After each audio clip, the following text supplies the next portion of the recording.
मैं आपको बताता हूँ सबसे पहला रीज़न जो यूज़ होता है आईएफसी के अंदर कि आईएफसी होती क्या है। मैं आपको पहले वो बताता हूँ और फिर रीज़न बताता हूँ कि ये बनती कहाँ है, रियल और फेक में क्या फ़र्क होता है। उसके बाद मैं इसके आपको 3 मेजर कंडीशंस बताऊँगा जो सबसे ज़्यादा मार्केट में फॉलो होती है।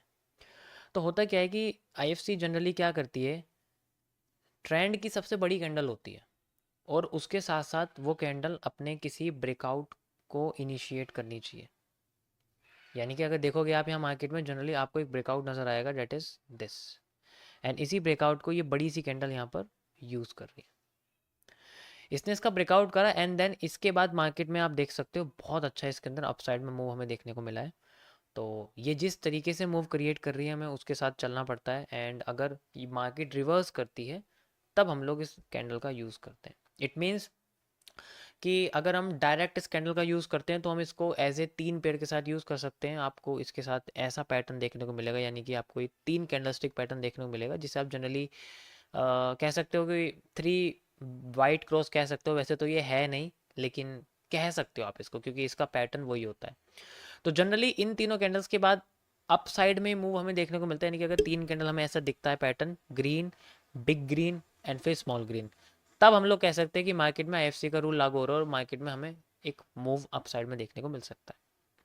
ये जो मूव ऊपर आता है ये बेसिकली इतना बड़ा नहीं होता, कभी कभी छोटा होता है, कभी कभी और भी ज़्यादा छोटा होता है। तो इसमें बेसिकली आप स्कैल्पिंग ही कर सकते हो, छोटे से छोटा एरिया निकाल सकते हो। तो सबसे पहली कंडीशन इसकी, जो सबसे छोटी वाली कंडीशन है इसकी, यही है कि डायरेक्टली ये मार्केट में बनता है और आगे जाके मूव करने लग जाता है। तो डायरेक्ट बाइंग तो यहाँ से हो ही जाती है, इसमें कोई इशू नहीं है कि यहाँ से डायरेक्ट बाइंग करने लग जाता है ये, ठीक है। ये तो इसकी पहली कंडीशन है। सेकंड कंडीशन क्या है कि अगर मार्केट रिवर्स करने लग जाए तब ये क्या करेगी, हम लोग किस तरीके से इसको यूज़ करने वाले हैं। सो मैं आपको दिखाता हूँ कि अगर मार्केट रिवर्स करती है तो हम इसका कैसे यूज़ करते हैं। हम आईएफसी की तरफ चलते हैं and I will show you again a different IFC candle. And इसमें तो नहीं है, मुझे दूसरी करेंसी में जाना पड़ेगा। ओके, इसमें चलते हैं, मैं आपको इसमें शो करता हूँ कि कैसे काम करती है। क्योंकि हमें बेसिकली वो कैंडल ढूंढनी है जो ब्रेकआउट करती है और फिर रिजेक्शन क्रिएट करती है, ठीक है। तो मैं अभी आपको डायरेक्ट क्रॉसिंग के बारे में बताऊंगा, आपको रिजेक्शन के बारे में नहीं बताऊंगा कि अभी मैं रिवर्सल्स के बारे में नहीं बता रहा हूँ। तो पहली कंडीशन आपके सामने आती है डायरेक्ट क्रॉसिंग की, हम लोग डीसी जिसे बोलते हैं। कि होता क्या है, हमारी आईएफसी कैंडल को मार्केट डायरेक्ट क्रॉस कर जाए। ओके, सो हमें बेसिकली वो कैंडल ढूंढनी है जो क्या करती है, मार्केट को क्रॉस करती है एंड देन कंटिन्यू करने लग जाती है। देखो कभी कभी आपको जो आईएफसी कैंडल है वो ऐसी नहीं मिलेगी, जैसे मैंने आपको बताया कि ग्रीन, फिर बड़ी सी ग्रीन और फिर एक और ग्रीन। यहाँ आपको रेड भी मिल सकती है, यहाँ भी आपको रेड मिल सकती है। बस कोशिश करना कि ये जो कैंडल है ये पूरे ट्रेंड की सबसे बड़ी कैंडल होनी चाहिए ग्रीन, तब तो ये आईएफसी। इसके आगे पीछे कैलेंडर का कलर चाहे जो भी हो उससे कोई फर्क नहीं पड़ता इतना ज़्यादा, बस वो इससे छोटी होनी चाहिए और इसके बीच में होना चाहिए। तो हम लोग इसके साथ एक कॉन्सेप्ट यूज़ करेंगे, एसएमसी का एक कॉन्सेप्ट है जिसे हम लोग बोलते हैं FVG। It stands for fair value gap, और यही गैप है जो हम आईएफसी के सेंटर पॉइंट का यूज़ करते हैं। यू कैन सी यहाँ पर हमारे सामने एक आईएफसी यूज़ हुई है, डेट इज़ दिस। ये कैंडल हमारे लिए आईएफसी कैंडल है एंड यू कैन सी ये कैंडल क्या कर रही है, अपने पिछले स्ट्रक्चर को ब्रेक कर रही है। तो आईएफसी वही मानी जाएगी जो अपने पिछले स्ट्रक्चर को ब्रेक करती है।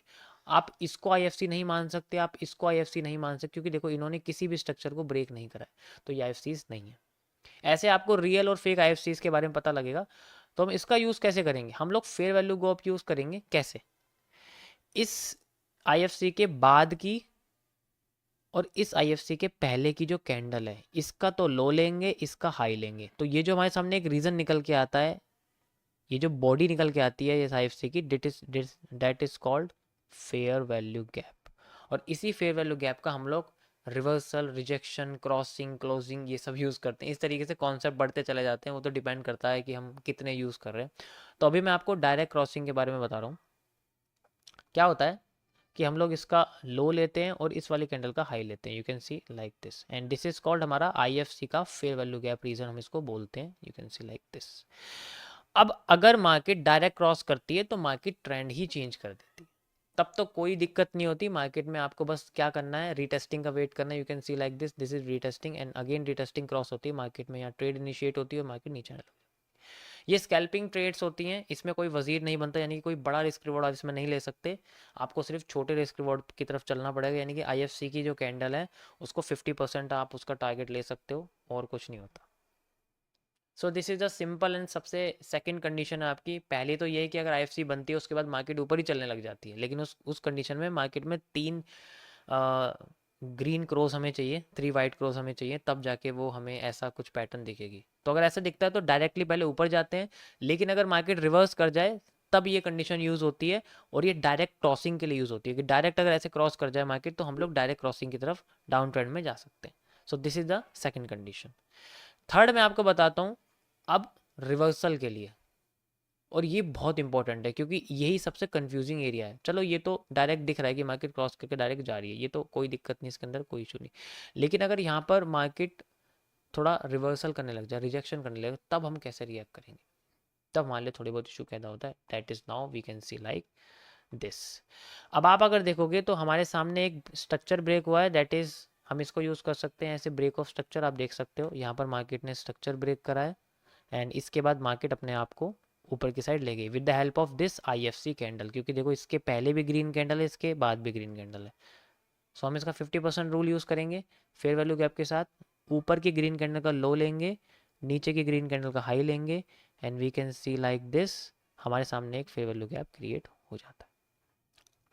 अब यहाँ पर कंफ्यूजन क्रिएट होती है, यही कंडीशन मैं आपको अब थर्ड में बताऊँ कि इसको कितना इजीली सॉल्व हम कर सकते हैं। देखो होता क्या है कि जब आईएफसी डायरेक्ट क्रॉस होती है तो उसमें कोई इशू नहीं होता कि डायरेक्ट क्रॉस करने के बाद मार्केट नीचे आ जाती है, कोई दिक्कत नहीं। लेकिन यहाँ पर क्या हो रहा है, यहाँ ब्रेक हो गई मार्केट क्रॉस करते वक्त। बेशक यहाँ पर आपको जो ये चीज़ दिख रही है 50%, ये फेयर वैल्यू गैप की सेंट्रल लाइन है, ठीक है। तो यहाँ आपने देखा कि इस कैंडल ने फेयर वैल्यू गैप के सेंट्रल के 50% लेवल को ब्रेक करा और अगली कैंडल तक कंटिन्यू करा। यहाँ पर सबसे पहली कंडीशन ये आती है कि मार्केट डायरेक्ट क्रॉसिंग करनी चाहिए, तब ही वो नीचे जाएगी। अगर बीच में से ब्रेक कर गई तो वो ट्रेंड टूट जाता है। सबसे पहले की पॉइंट समझ में आ गया आपको कि अगर कैंडल ने 50% रीजन क्रॉस कर भी दिया, लेकिन अगर वो बीच में ब्रेक कर गई, यानी कि इस गैप के अंदर कैंडल ने क्लोजिंग कर गई, तो अब वो फंस चुकी है, अब वो इतनी आसानी से नीचे नहीं जाने वाली। तो इसी का फायदा हमें उठाना है, और अगली कैंडल अगर रेड बनती है और वो फिर नीचे क्रॉस करती है तो आप समझ जाओ कि वो रिवर्सल है उसका। So we can find this as a reversal. इसी के बाद मार्केट में रिवर्सल आना 90% चांस होता है कि मार्केट इसी कंडीशन में अपने 2 कैंडल के बाद रिवर्स कर जाती है, एंड रिवर्स करती है फिर रिटेस्ट करती है। रिटेस्टिंग रीजन में आपको पक्का रिवर्सल कैंडल स्टिक पैटर्न मिलेंगे, जैसे लाइक बुलिश एंगल्फिंग जो कि यहाँ पर है, या फिर आपको हैमर देखने को मिल सकता है। ज़्यादातर कंडीशन में hammer, bullish engulfing, morning star, ये सब पैटर्न देखने को मिलते हैं, ठीक है।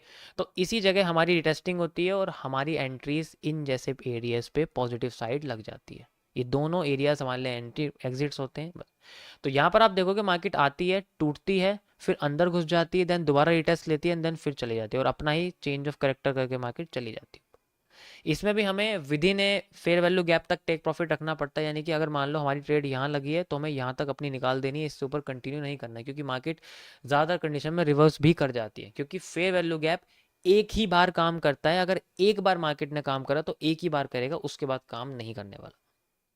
सो गाइज ये थी इसकी थर्ड कंडीशन रिवर्सल की, यानी कि अगर मार्केट आती है, आ रही है नीचे, पहले भी आई थी लेकिन वो पहले डायरेक्ट आ रही थी, यहाँ टूट के आ रही है, तो अगर बीच में से टूट गई तो हम ये कंडीशन इसकी यूज करते हैं। अब मैं आपको थर्ड बताता हूँ आईएफसी, फोर्थ बताता हूँ आपको आईएफसी रीडिस्ट्रीब्यूशन के बारे में। ये मेरा अपना कॉन्सेप्ट है कि अगर मार्केट यहाँ पर कंसोलिडेट करने लग जाए, यानी कि ये तो चलो डायरेक्ट हो गया कि क्रॉस करने के बाद टूट के आई है, लेकिन अगर इससे पहले ही मार्केट ने कैंडल क्रॉस करी देन फिर अगली बार कर रही है, तब हम कैसे सॉल्व करेंगे। सो देखो ये वो चौथी कंडीशन है जिसके बारे में आपको बताने वाला हूँ। अब ये बहुत कॉम्प्लेक्स है, इसे समझना थोड़ा सा मुश्किल है। ज़्यादातर टाइम मुझे लगता है कि आप इसमें फेक आउट में बच जाओ, जो है रह जाओगे।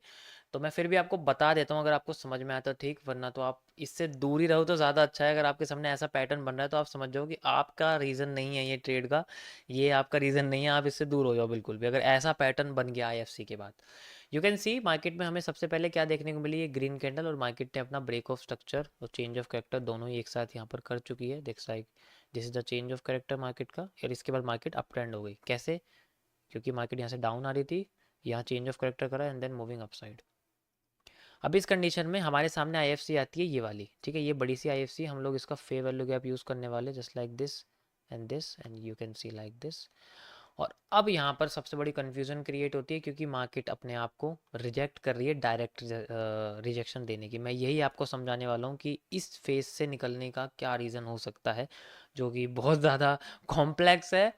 अब यहाँ पर क्या होता है कि एकदम से नीचे गिरती है मार्केट, देन एक हैमर के साथ हमें दिखाती है कि बहुत अच्छा वाला हमें रिजेक्शन यहाँ देखने को मिला है, लेकिन अब इसका कैसे यूज़ करेंगे हम लोग, क्योंकि ये तो एकदम से उठ गई यहाँ से। और आईएफसी के फेयर वैल्यू गैप से पता लगता है कि अगर 50% लेवल को रिजेक्ट कर जाती है तो मार्केट ऊपर चली जाती है, लेकिन ये तो ऊपर गई नहीं। अब मैं आपको बताता हूँ इसको सॉल्व कैसे करना है।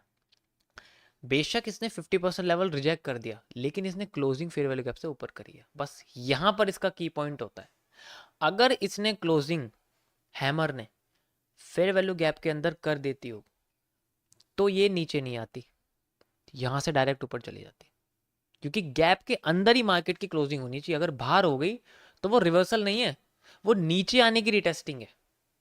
तो रिटेस्टिंग रीजन क्रिएट करा है, रिवर्सल रीजन नहीं क्रिएट करा।